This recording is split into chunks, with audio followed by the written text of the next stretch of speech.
Assalamualaikum warahmatullahi wabarakatuh. Saya Siti Nurhalimah dari Prodi Manajemen Pendidikan Islam semester 3. Di sini saya akan memaparkan rangkuman atau resum dari matkul Tafsir Hadis Manajemen. Rangkuman ini terkait materi tentang sejarah manajemen dan manajemen perencanaan pendidikan. Lalu yang kedua adalah manajemen kurikulum, yang ketiga adalah manajemen ketenaga pendidikan dan peserta didik, lalu yang keempat manajemen sarana dan prasarana, yang terakhir adalah manajemen pembiayaan. Baik, yang pertama itu adalah sejarah manajemen dan perencanaan manajemen pendidikan. Nah, sebelum kita tahu sejarah pendidikan tersebut, kita harus tahu dulu nih apa sih itu manajemen. Manajemen adalah dapat disimpulkan perencanaan atau perorganisasian sumber daya untuk mencapai tujuan dalam bidang pendidikan. Jadi, manajemen dalam pendidikan ini sangat penting karena ini agar dapat menciptakan pendidik atau tenaga kependidikan yang lebih berkualitas lagi. Manajemen mempunyai beberapa fungsi. Yang pertama itu sebagai perencanaan atau planning. Yang kedua itu adalah pengorganisasian atau organizing. Lalu yang ketiga itu adalah actuating.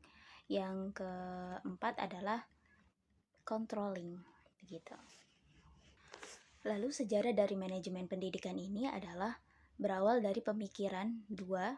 Ada pemikiran dua. Jadi sebelum abad ke-20 Masehi, berarti sekitar 1900-an ya.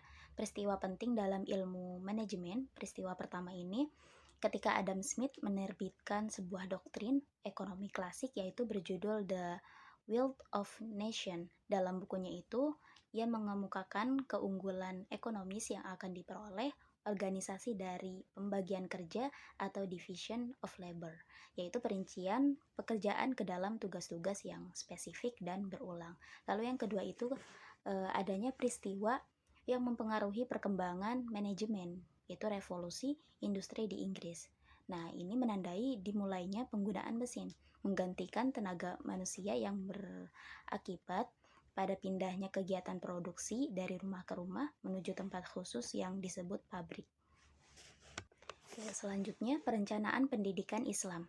Ini pada hakikatnya adalah proses pengambilan keputusan sejumlah alternatif atau pilihan mengenai sasaran dan cara-cara yang akan dilaksanakan di masa yang akan datang guna mencapai tujuan yang dikehendaki serta pemantauan dan penilaiannya atas hasil pelaksanaannya. Begitu. Lalu fungsi dari perencanaan pendidikan Islam ini adalah sebagai pedoman pelaksanaan dan pengendalian. Lalu yang kedua adalah menghindari pemborosan sumber daya. Lalu yang ketiga adalah upaya untuk memenuhi tanggung jawab kelembagaan. Lalu yang kelima adalah perencanaan meliputi usaha untuk menetapkan tujuan atau memformulasikan tujuan yang dipilih untuk dicapai.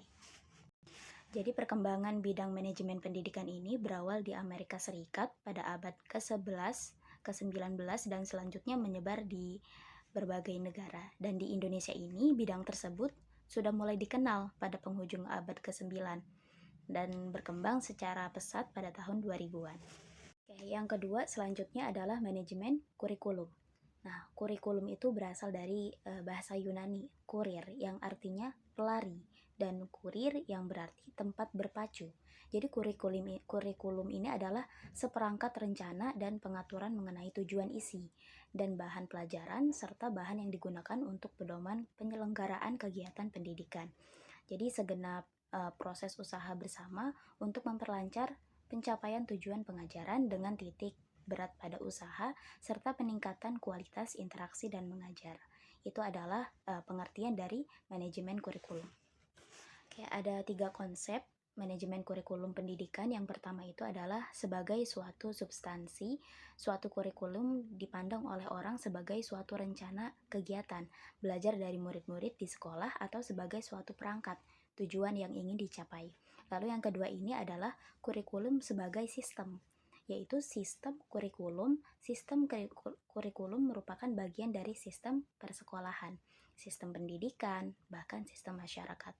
Lalu yang ketiga itu adalah kurikulum sebagai suatu bidang studi, yaitu bidang studi kurikulum tujuannya sebagai mengembangkan ilmu tentang kurikulum dan sistem kurikulumnya. Selanjutnya, manajemen kelas dan manajemen sarana dan prasarana. Manajemen kelas ini adalah berpengaruh banget terhadap proses dan hasil belajar peserta didik. Jadi guru perlu mengkondisikan ruang kelas yang mampu menunjang perkembangan peserta didik secara optimal karena sebagian besar waktu yang dihabiskan oleh peserta didik adalah berada di kelas. Oleh karena itu, kelas yang nyaman perlu manajemen kelas yang diatur oleh guru sedemikian pula. Nah, sehingga kebosanan yang dialami oleh peserta didik ini bisa dapat dihindarkan gitu. Juga pengelolaan sarana dan prasarana yang harus dijaga oleh guru dan perlu memenuhi keperluan pendidikan sesuai dengan SDM sekolah agar peserta didik menumbuhkan potensi fisik, kecerdasan intelektual, aspek kognitif, efektif, dan psikomotor yang kita harapkan.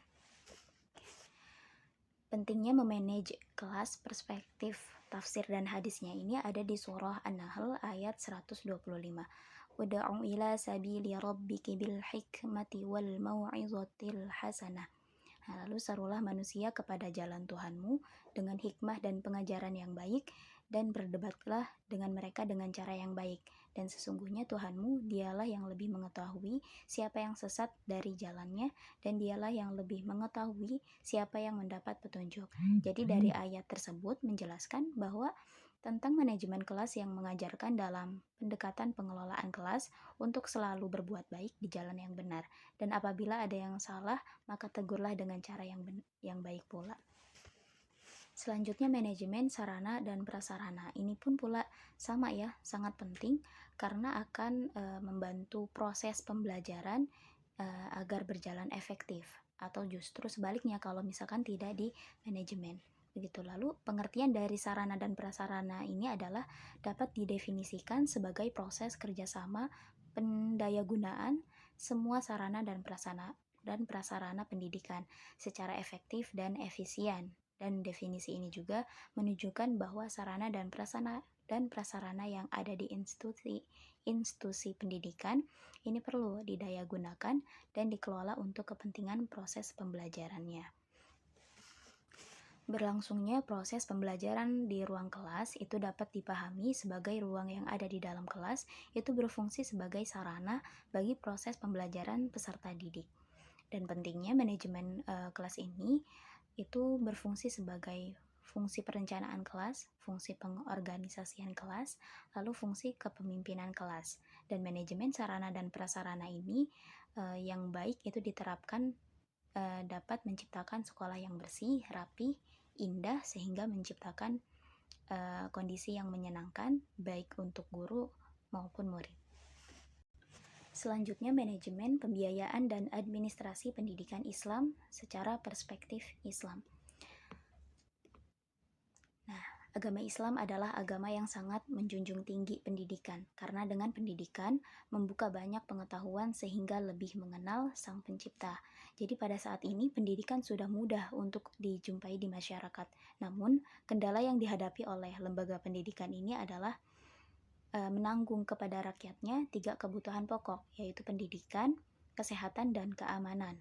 Namun, Islam memperbolehkan kepada rakyatnya untuk ikut serta dalam pembiayaan pendidikan, terkhusus pada orang kaya. Kendala yang dirasakan saat lembaga pendidikan ini di Indonesia adalah terbatasnya sumber daya yang dapat digali, SDM yang kurang memadai, dan daya dukung masyarakat yang rendah. Nah, berdasarkan hasil pengamatan ini, sebuah lembaga pendidikan Ponpes atau Taruna Insani, kami menemukan problematika yang terjadi pada pembiayaan pendidikan ini, yaitu memperhambat jalannya aktivitas.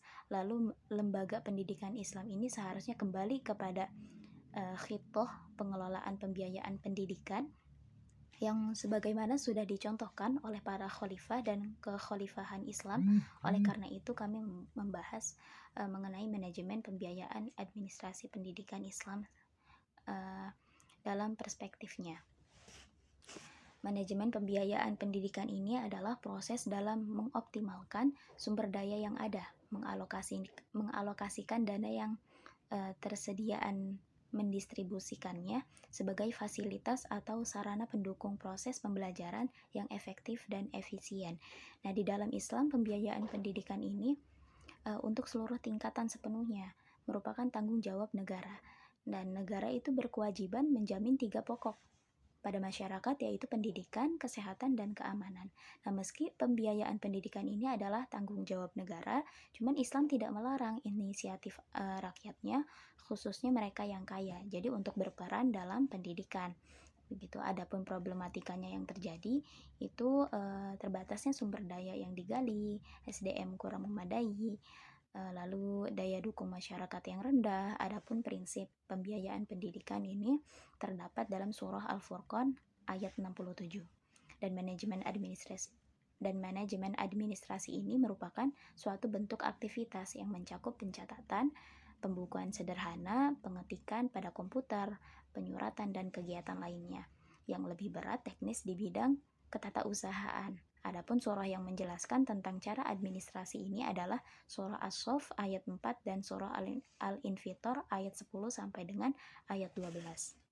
Demikian resum atau rangkuman dari matkul manajemen, dari matkul tafsir dan hadis manajemen.